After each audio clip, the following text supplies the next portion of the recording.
Hello, grade sevens, and welcome to LO. Hello from my little dolly here. How cute is this keyring to match my red car? So cute and fluffy. Anyway, today, let's get down to business. Those are the only words I know, but let's get down to business and finish off our topic on negotiating. No, you said that. No, I said, no, I don't want to do that anymore. I'm going to tell my parents, no, I can't. Guys, some of us are still, even though we have learned some of the ways to handle peer pressure or avoid peer pressure, sounded like I said beard pressure, to avoid peer pressure, we are still in conflict with some people, or we are still trying to get out of a situation that we are in. It could be that you are in a group of friends and they are doing things that you really don't agree with and you don't want to do, and you're just stuck. Or perhaps you really want to be a person who displays positive peer pressure and you're not really getting anywhere. So I just want to say that there are people that you can talk to. You might think you're all alone, but there are still people that you can go to and ask for advice, or just tell them what's happening, and then they can walk that journey or road with you. So the kinds of people that you can talk to, obviously your parents, they love it if you go to them and say, oh, please can I talk to you? There's something that I'm battling with. Oh, parents love being in on something, right? Especially now, like with the hormones and the teenage thing, you are getting to be, like I said, you isolate yourself more and you are spending more time in your room. You don't want to tell your parents everything. Boy, parents love it if you go to them. So they will be able to give you their take on things. If you can't speak to your parents, speak to another family member, an auntie, a cousin, a sibling, anyone else in the family. What about your church family? The pastor, the youth leader, an older person in the worship team, just somebody that you connect with.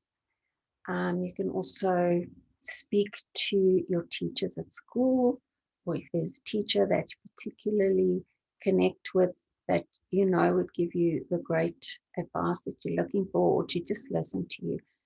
We are all here for you. Maybe you want to ask your teacher to arrange for you to chat to the school therapist, or to have some counseling at school. If things are really serious and you want to speak to someone, you can phone Childline. And I think let's all get our pen out now. And like we did last year, in the inside cover of our LO book, back or front, let's write down. Everybody's writing down now, Childline. Okay. And you will be able to speak to someone on that line. Let's write down the number 08 000, so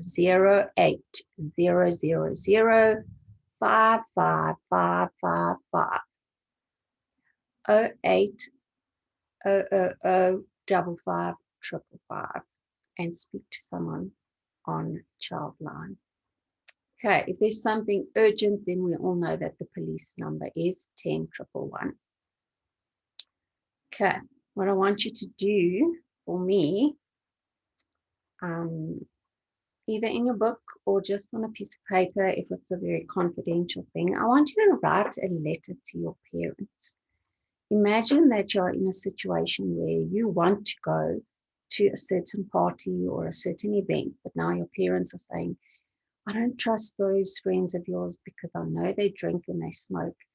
Write a note or letter to your parents, convincing them truthfully of the fact that they can let you or allow you to go to that party and trust you because you have no interest in drinking or smoking. You want to just be with your friends, and those who drink or smoke can do that, but they can trust that you will make the right decision. So that's what I want you to do. Okay, then we are going to start our new topic, just the beginning of our new topic, which is reading and studying and how important it is. And I don't have to tell you how important it is. I mean, this year and last year, reading and studying have changed so much. And we're doing most of our lessons via videos, e-lessons, opening up PDFs, just reading instructions.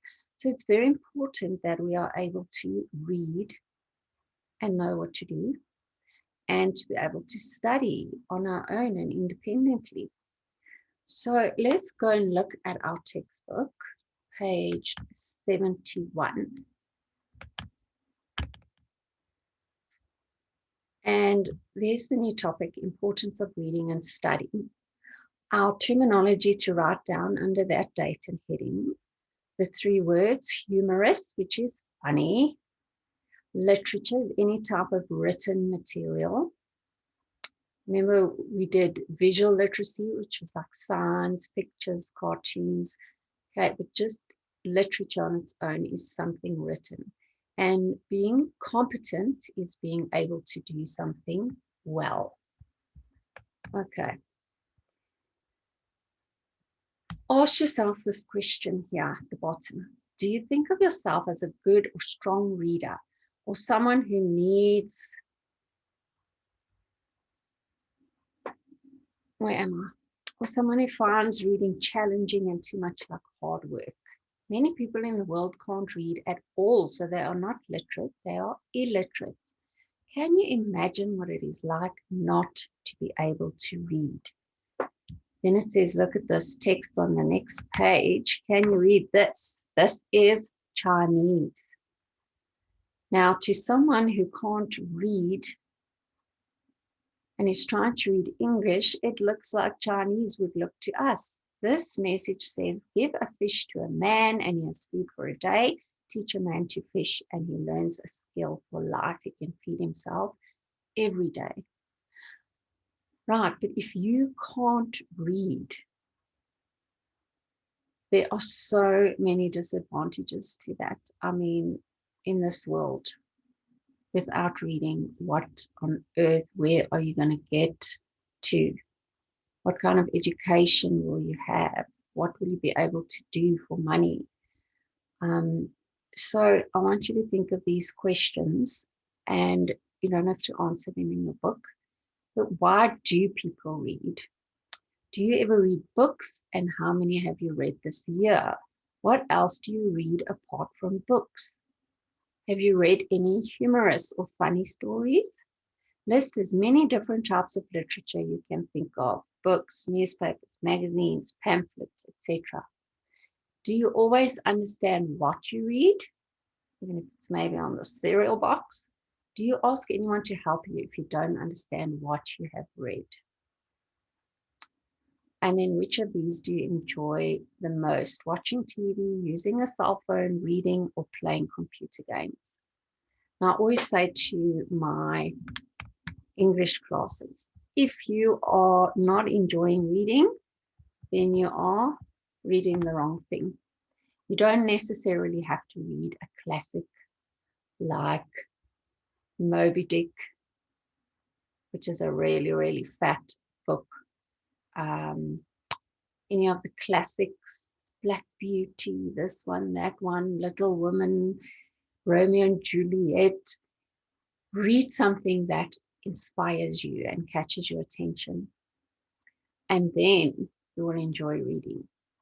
So maybe you need to read about one of your interests, like horse riding or ballet or motocross or motor racing or art, anything that you enjoy. If you read about that, maybe you will see that reading can be enjoyable and not boring. Okay. Now, look, there's a little comic strip. There's brother. Is that the sister or the mom? Brother, mother, sister, father. Okay. I read the sports pages, especially the soccer and golf, says Big Brother. I read the newspaper every day so that I always know what's going on in the world, says Mommy. Yeah, sister. I buy and read this computer magazine every month. And there's Pops. I have to read long reports for work. He doesn't look that excited about it. But there are so many things that we have to read these days, right? Did you hear me say that? Read, write, right? Now, I want you to go to your book and make a list. Let's look here. What are the benefits of reading? Now it says work in a group, but you won't really be working in a group, but you could share things over WhatsApp and talk about it with your friend on the phone. Okay. And I want you to have some advantages of reading, like about 8 to 10, and then disadvantages of not being able to read or being illiterate. Okay, for example, if you cannot read something to find out where to catch a train at a station, or where to get the news channel that you need to listen to, I don't know, the family meeting, presidential address, etc. Okay, so I want you to make those two lists for me.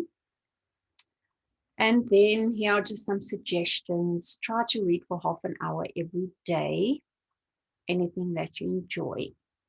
Ask a competent person to question you on what you have read, whether it's a cereal box, a comic, a paragraph, a magazine, a newspaper, just to get your comprehension levels and your vocab levels up, and also to be able to paraphrase what you read. Paraphrase means to say it in other words. Okay, maybe you could organize a reading club where you swap books with each other. Newspapers, magazines, comics. Okay, and then maybe you could teach someone who can't read how to read. That would be amazing. So perhaps you can find someone who is maybe from an older generation, or maybe a little bit younger than school going, and you could teach them how to read. That would be amazing. Okay, now studying. If we look at why we should be studying, we read to enjoy things, okay? But we also study and gain knowledge while we read. So while you're at school, you will do lots of reading for info, and you are studying so many different subjects, and you are in charge of your own learning. So much of what you learn now, you will remember for the rest of your life. Well, I don't know if that's stretching it, but if much of what you learn, you'll remember forever. But definitely, I would say some of what you learn. Some things will just stick in your head, and then some things you won't think of again. But learning is not something that you should feel that you're forced to do, right? And that's why it's important when we said, what do you like? What do you not like? Yes, you're going to love and be passionate about the subjects that you're interested in. And I'm sure those who want to read up and study. I've been enjoying reading up about the different animals in the NS Animal Kingdom, those videos, getting those pictures.